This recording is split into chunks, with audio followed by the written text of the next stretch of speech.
either secure the utility, they could go for the Freddy, they could go for the Valentina themselves, or even for the Faramis. See value in me? Well, they go with the Fredrin and the Farsa. The pick, Sustain and burst. the pick that has been working wonders for the Philippines right now. And previous game, what? He had 3 kills early on, I think something along those lines. The first blood, then it built up to 3 kills. And when that happens and you get those scaling, that first scaling item very quickly compared to a traditional build path or timing, that changes the course of the early game. So they might be looking to emulate that process here for this next match. And with that, here's the answer. Indonesia actually takes up this Baksha. This time, I'm assuming it's going in the jungle, right? For the most part. Because again, Novaria was priority picked. We have seen her flexed in the roam. We have seen her parked in the mid lane. But there's the X-Borg as well. Okay. So similar. That's danger. For this Farsa, on the positioning of the Farsa and in the hands of Arcangel, he needs to be wary on where this X-Borg will be. Where will the last Insanity will be? Well, this is a growing threat. Early game, hits level 4. Both of them can actually disable one another. It's moving out the burst. It's a growing threat, but I'm going to be a little, Cerezo here, he's got to be careful on how he approaches this early game. We saw it before, right? He made up for it in that one game he played X-Borg. He died 3 times early on. He still had an impact. Previous game, he was playing the Uranus, tried to do the same thing. It didn't work out. He was really shut down. So Cerezo alone has to be able to adjust for this game. It's great that he has the X-Borg, right?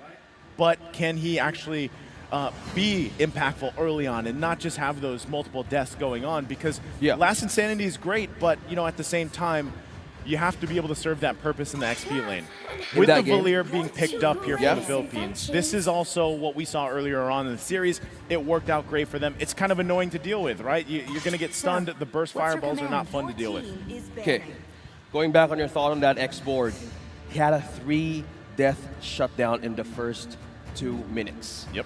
And by that, Indonesia found a way to have a comeback. That was this game in the match earlier that actually made everything work. With the aid of their marksman, the Brody, or even a different way to utilize it with their own mage pick here, could actually be beneficial no matter what comes next. You said you don't want those numbers, the death numbers, to just keeps on rising for this roamers and for these XP laners. It's a big of a factor in taking yourself into an addition or an advantage on getting the first turtle objective. Honestly, what I see happening here, let's see what this last ban is, but for the most part, because the Brody was taken out, I love that. That's great respect from Indonesia because, like we were saying, multiple MVPs. And off the top of my head, I was like, well, what gold lane is Indonesia going to take? And, off the top of my head, it would be the Beatrix, but since that's banned out, you're kind of left to a couple of these options. We've seen Melissa pop up, but most likely I'm going to assume, let's see if they take the, never mind, the Claude also gets banned out. So now, we've narrowed down the gold lane, right? And usually when we get to this, we see Irithil pop up. Melissa's there. We've seen great things from Clint, finally on teams, yesterday, having success with that. So, does Philippines want to take that? Do they want to go for one of these picks that is slower? And this is it. Like, the Irithil is great, but it's slow. It's slow to build up. Don't get me wrong. She's fast. Fine. Like she's fast slow sprinting to build around. up, but she's movement slow to build speed-wise, up. it's fast. She needs literally 4 items to be successful for the most part. Okay, I know what we're going through. The damage needs to work out to proc with the passive for the ultimate of the Irithil. So with this, he has more, or this Irithil rather is being picked up right here by Philippines, is to have safe passage around the Turkish Poissons, even around the last Insanity, because at some point in game number 1, there were a lot of disengages. And I get where you're going there.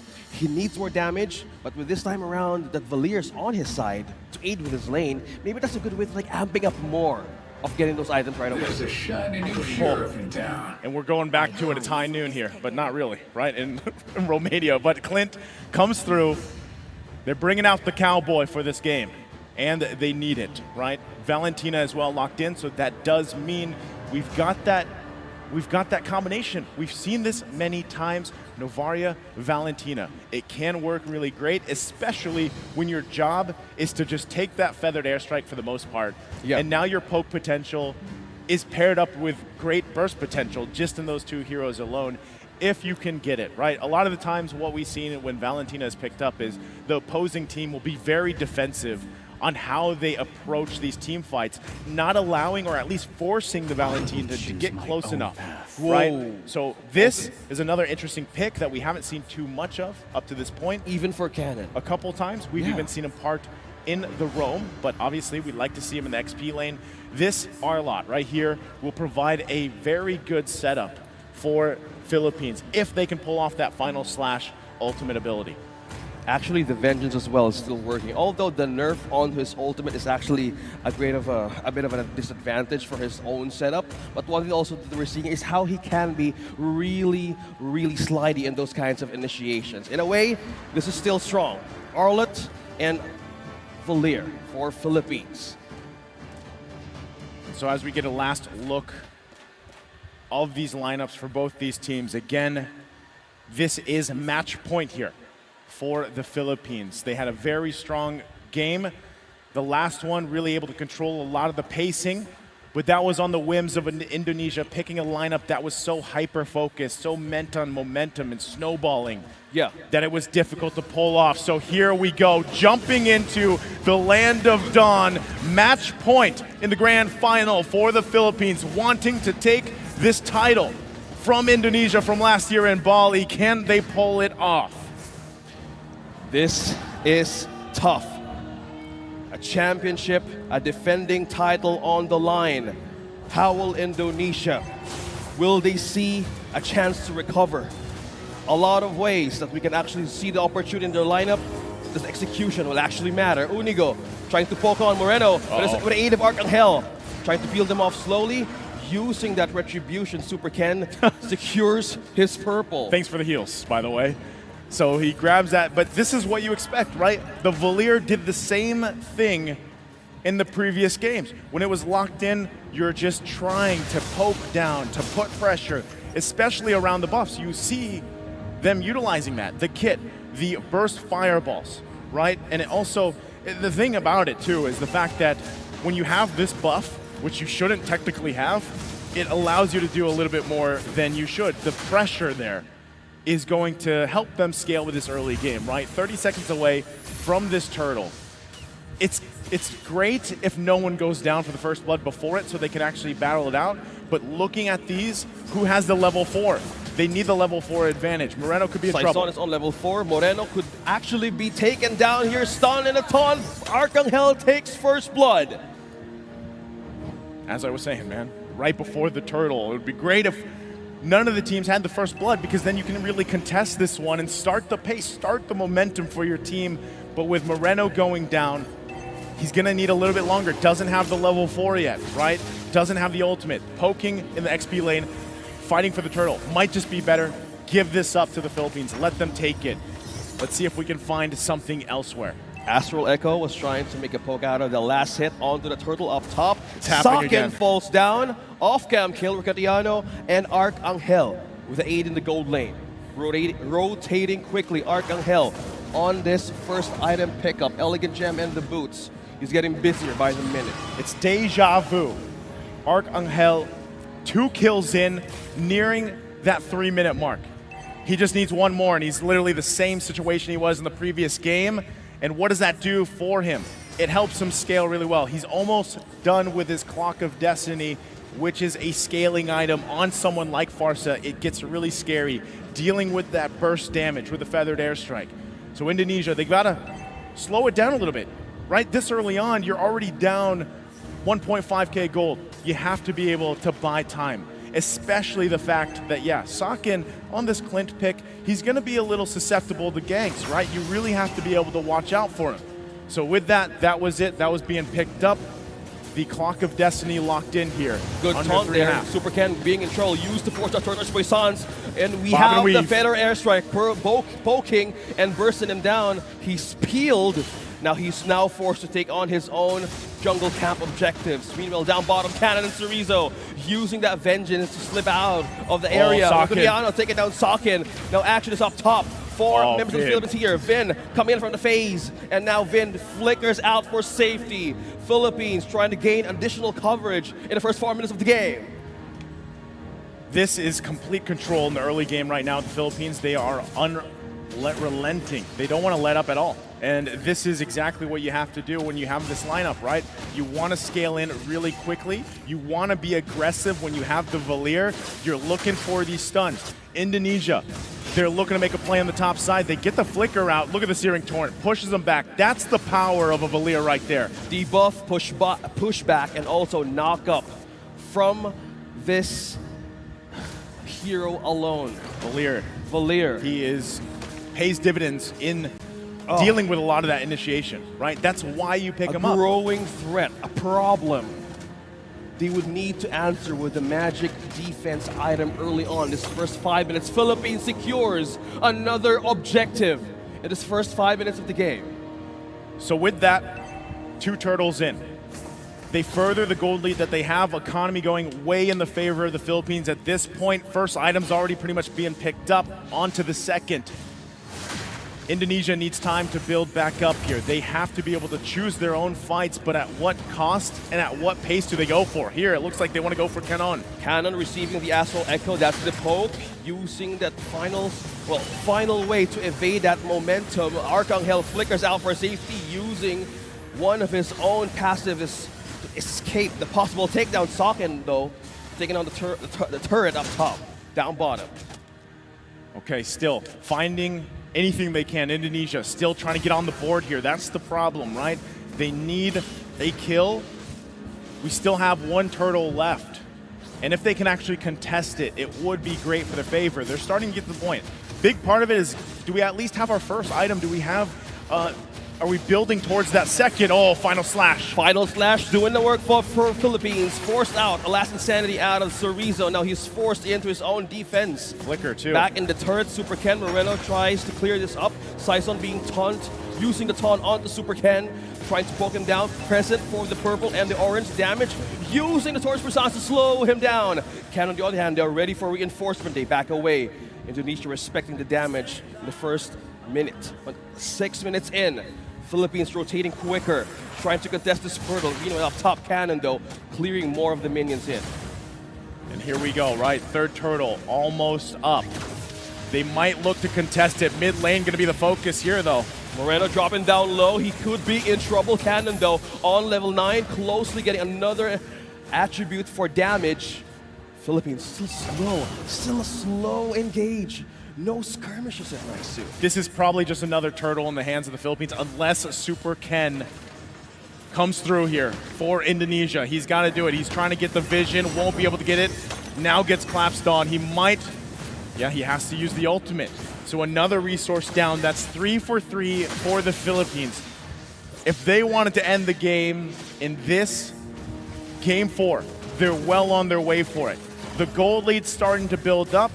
You can see a lot of this hesitation from Indonesia, but that's honestly what they have to do. You're so far behind in the early game. We can't blame them. They need defense. You have to build it. You have to build it back up. You have to choose your fights. Speaking of fights, though, Super Ken might drop low. Recreano securing the kill onto Indonesia. Chorizo receiving damage, being pushed back by the Searing Torrent. Chorizo now, no Firaga armor, is now being denied to use that ult for the Pacer Strat, right? Connecting onto the damage. Saison with the pokes. Moreno trying to push out more, but the peel is not enough yet. But with the push and the turret takedown, Philippines slowly advancing. 3 turrets down for Indonesia. Berserker's Fury being picked up here for Rectiano on that Earthil. As I was saying, it takes time to build up, but when you have this kind of early game to mid-game transition for the Philippines, it happens a lot sooner, right? And at the same time, he's only got 3 of the items that he needs.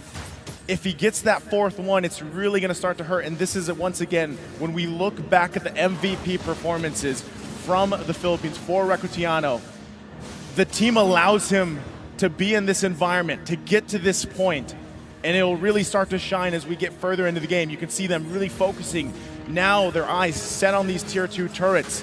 Again, Indonesia doesn't have much space to work with, only 1 turret down.